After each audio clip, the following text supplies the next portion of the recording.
Olá pessoal, meu nome é Ricardo e nós vamos dar sequência nessa videoaula tratando dos assuntos de justiça eleitoral.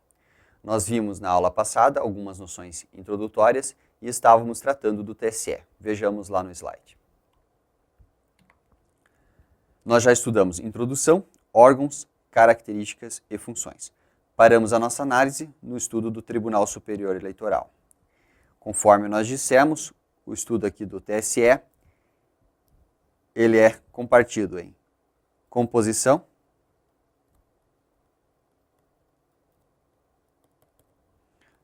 organização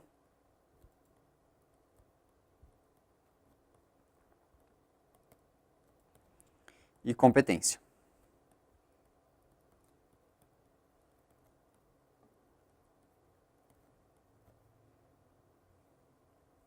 Desses três assuntos, nós já analisamos a questão da composição.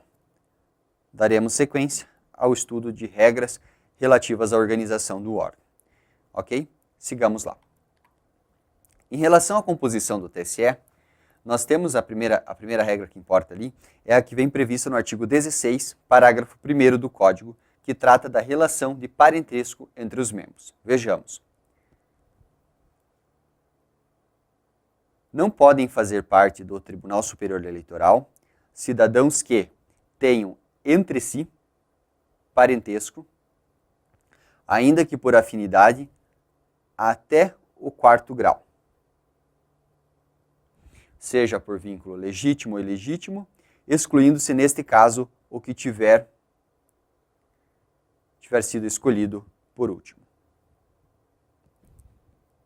Tranquila regra, né? Sem maiores dificuldades. Ou seja, não é possível que 2 entre os 7 membros lá do TSE sejam parentes entre si. Aqui o dispositivo não fala do cônjuge, mas o entendimento predominante é de que também não poderão ser cônjuges entre si 2 membros do TSE. Portanto, pessoal, lembrem-se, não podem compor o TSE ao mesmo tempo 2 parentes entre si, sejam eles cônjuges ou parentes até o 4º grau. Isso aqui é importante, atente-se, porque as questões de prova podem modificar esse aspecto e vai estar errado. Não podem ser, então, portanto, cônjuges ou parentes até 4º grau. Se for identificado esse grau de parentesco, prevê ainda o dispositivo que será excluído aquele que for escolhido por último. Tranquila regra, sem maiores dificuldades. Sigamos. Além disso, estabelece o artigo 16, parágrafo 2º, algumas regras específicas em relação aos membros da classe dos juristas. Nós vimos lá na composição do TSE que dois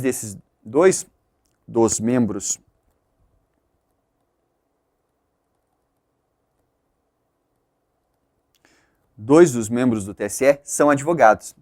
Em relação a esses membros, prevê o dispositivo que a nomeação de que trata o inciso 2, ou seja, se reportando à nomeação dos juristas deste artigo, não poderá recair em cidadão que ocupe cargo público, de que seja admissível ad nutum, que seja diretor, proprietário ou sócio de empresa beneficiada com subvenção, privilégio, isenção ou favor em virtude de contrato com a administração pública, ou que exerça mandato de caráter político, federal, estadual ou municipal. Portanto, essa regra aqui, ela traz 3 restrições, ou seja, ela traz 3 impedimentos para a nomeação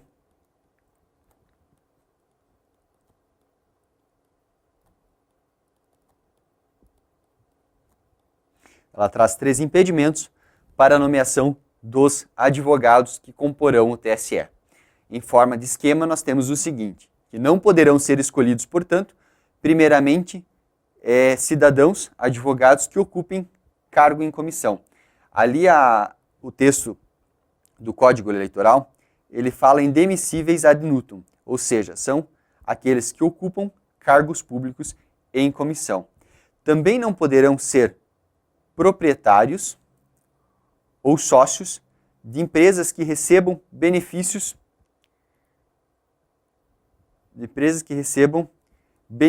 estatais. Vamos simplificar desta forma.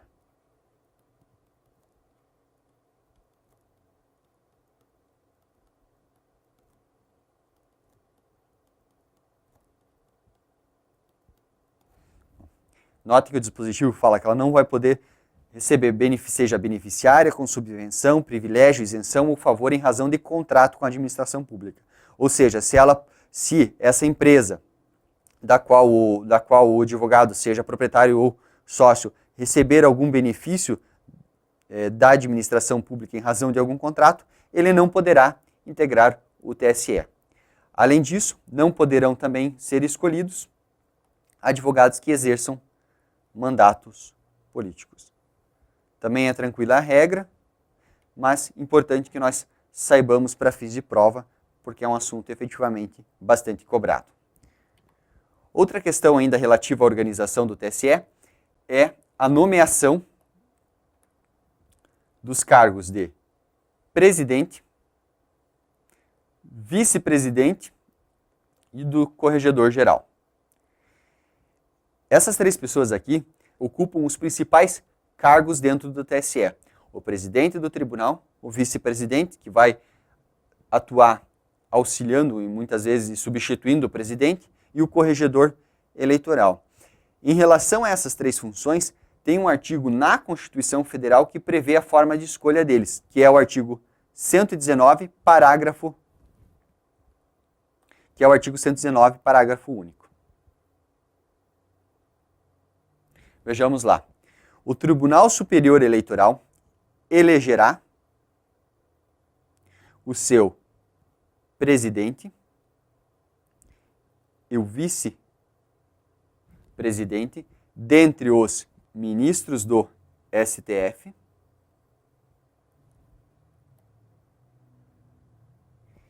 e o corregedor eleitoral entre os ministros do STJ. Bem tranquilo, né, pessoal? Notem o esquema que nós fizemos aqui embaixo. Portanto, o presidente e o vice-presidente serão escolhidos entre os ministros do STF por eleição, ok? São 3 membros, desses 3, 2 serão escolhidos. Um para ocupar o cargo de presidente e o outro para ocupar o cargo de vice-presidente. Em relação ao corregedor-geral, ele será eleito entre os ministros do STJ. Tá? Por fim, caso você tenha lido o artigo 17 do Código Eleitoral, ele não está mais aplicável porque ele prevê uma composição diferente, que é diversa da que prevê a Constituição. Em razão da supremacia hierárquica da Constituição, prevalece o texto constitucional. Sigamos. Em relação ao corregedor geral eleitoral, é importante que nós tragamos algumas informações a mais aqui. Primeiramente, qual é a função do corregedor geral? Ele atua na fiscalização da regularidade dos serviços eleitorais. A ideia justamente é de manter a regularidade, que todos os serviços desempenhados pela Justiça Eleitoral estejam de acordo com a legislação.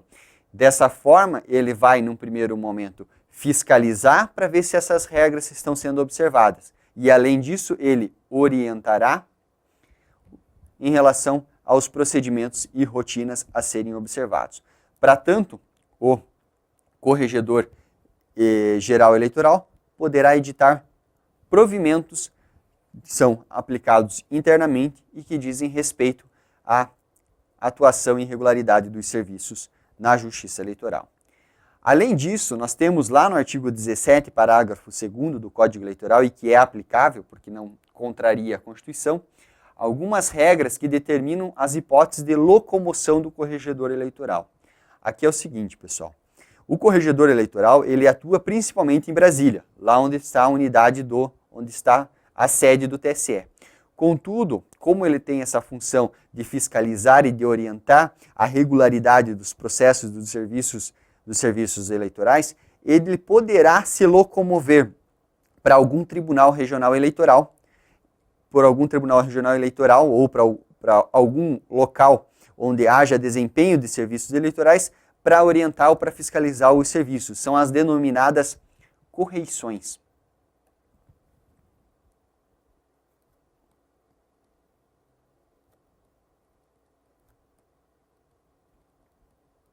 As situações, as hipóteses em que essa locomoção ocorrerá, vem disciplinada lá no parágrafo 2º da seguinte forma.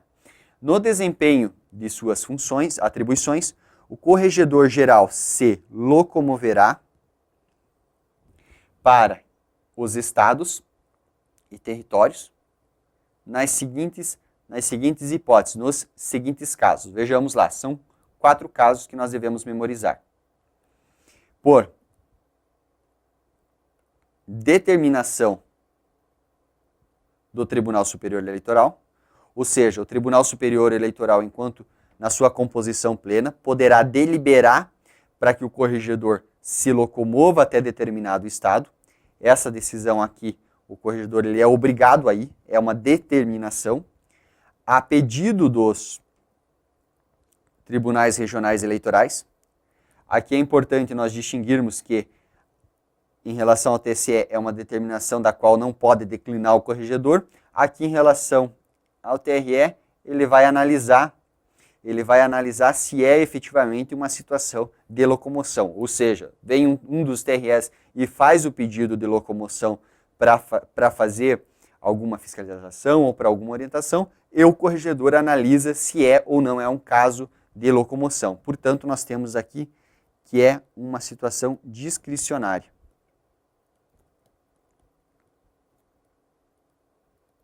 É uma decisão discricionária do corregedor, ao passo que na primeira hipótese é uma locomoção vinculada, ou seja, determinado pelo TSE, não poderá o corregedor declinar da determinação. Além disso, nós temos que a locomoção poderá ocorrer a requerimento de partido político. No caso de requerimento do partido político, esse requerimento será analisado e deferido pelo Tribunal Superior. Se deferido pelo Tribunal Superior, do mesmo modo, deverá o corregedor, de forma vinculada, se locomover. E, por fim, nós temos a locomoção do corregedor para os estados, sempre que ele entender necessário. Ok? É muito importante memorizar essas hipóteses. É possível que tenhamos uma questão de prova, tem 4 alternativas, que seja criada uma das alternativas e pergunte qual delas está incorreta. Por isso, devemos memorizar esse dispositivo aqui. Sigamos. Outra regra importante ainda, em relação à organização do TSE, diz respeito à forma de deliberação do órgão. O TSE é um órgão colegiado composto de 7 membros. Em razão disso, prevê o artigo 19 do Código Eleitoral, que o Tribunal Superior deliberará por maioria de votos. Esse é o quórum padrão de votação. Será, em regra, em sessão pública, com a presença da maioria de seus membros. Aqui, pessoal, nós já temos desse dispositivo que extrair 2 informações relevantes. Primeira, nós temos um quórum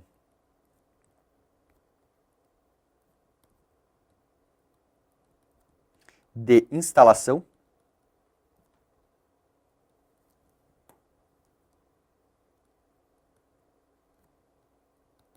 e nós temos um quórum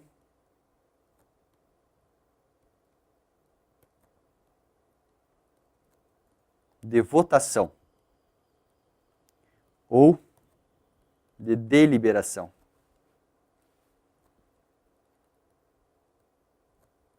São 2 quórums distintos, ok?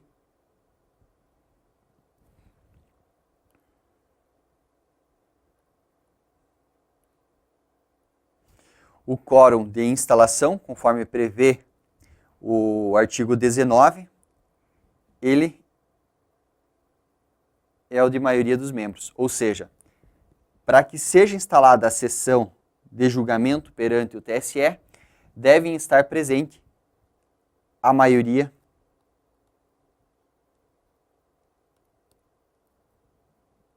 dos membros.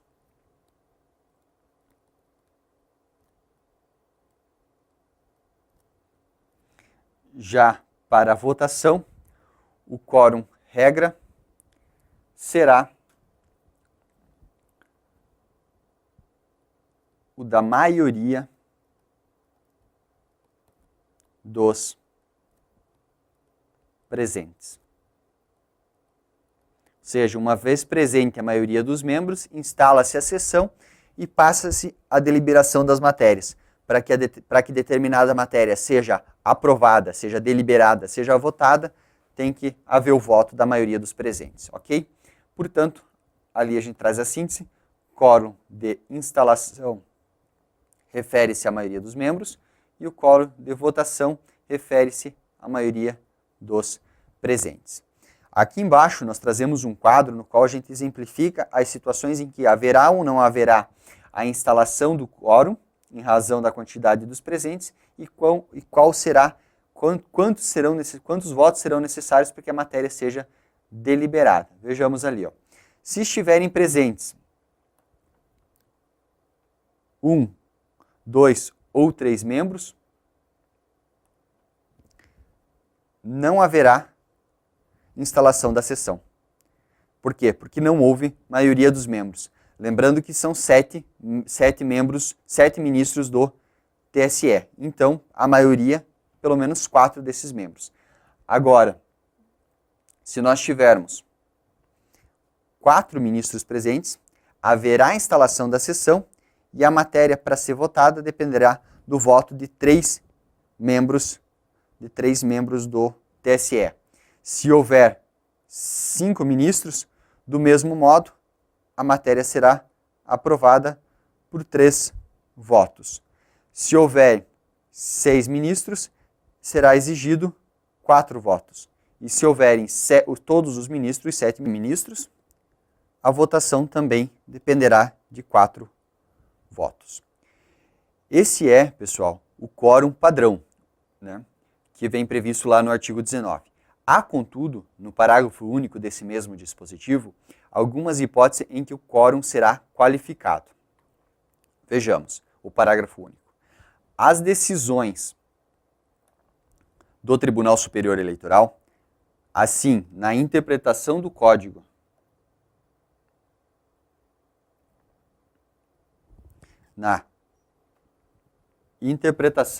Eleitoral em face da Constituição e cassação de registro de partidos políticos, como sobre quaisquer recursos que importem anulação geral de eleições ou perda de diplomas, só poderão ser tomadas com a presença de todos os seus membros. Se ocorrer impedimento de algum juiz, será convocado o substituto ou o respectivo suplente. Aqui a regra é um pouco diferente. O quórum de instalação será de 7 membros e o quórum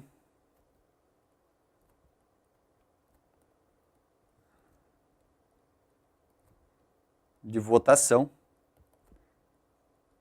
será a maioria. Ou seja, 4 votos. Esse quórum, denominado de quórum qualificado, ele se aplica apenas a 3 hipóteses. Quais são elas? Interpretação do Código Eleitoral em face da Constituição. Há aqui efetivamente a comparação do Código Eleitoral com a Constituição Federal envolve matérias de constitucionalidade, portanto, se exigem esse quórum qualificado. A segunda hipótese refere à cassação de registro de partidos políticos. Note que é uma decisão muito importante, porque a partir da cassação você extingue o partido político juridicamente. E nas hipóteses de recurso que importem anulação geral das eleições ou perda de diplomas. Portanto, o quórum qualificado, ele se aplica a essas hipóteses mais importantes previstas ali no artigo 19, parágrafo único do Código Eleitoral. Finalizamos a parte de deliberação. Antes de a gente seguir, vamos ver um quadro com todas as regras. Portanto, em regra, nós temos a maioria simples, lembrando que devem estar presentes a maioria dos membros para a instalação e a maioria dos votantes para a deliberação. Esse é o quórum regra.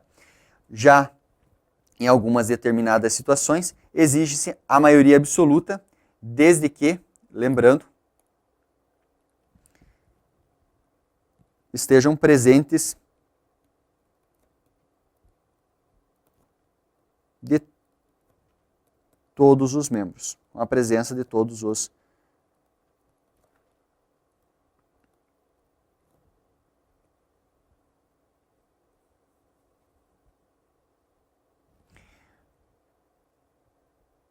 esse quórum específico, qualificado, será para a interpretação do Código Eleitoral em face da Constituição, cassação de partidos políticos e recursos que importem a anulação geral das eleições ou perda de diplomas, ok? Cada uma dessas regras de competência serão estudadas adiante, pessoal. Para finalizar a matéria relativa à organização da Justiça, a organização do TSE, nós devemos analisar a questão da arguição de suspeição ou de impedimento dos membros, que vem prevista lá no artigo 20 do Código Eleitoral, nos seguintes termos. Perante o Tribunal Superior, qualquer interessado poderá arguir suspeição ou impedimento dos seus membros. Dos seus membros, né? Do Procurador-Geral. Nós veremos que o Procurador-Geral é o Ministério Público na área eleitoral. E dos funcionários de sua secretaria, nos casos previstos na Lei Processual Civil ou Penal, e por motivo de parcialidade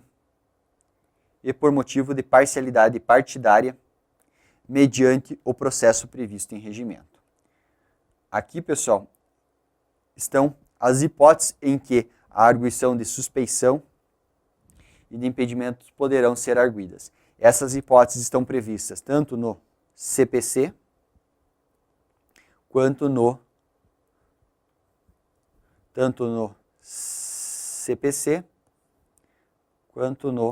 CPP.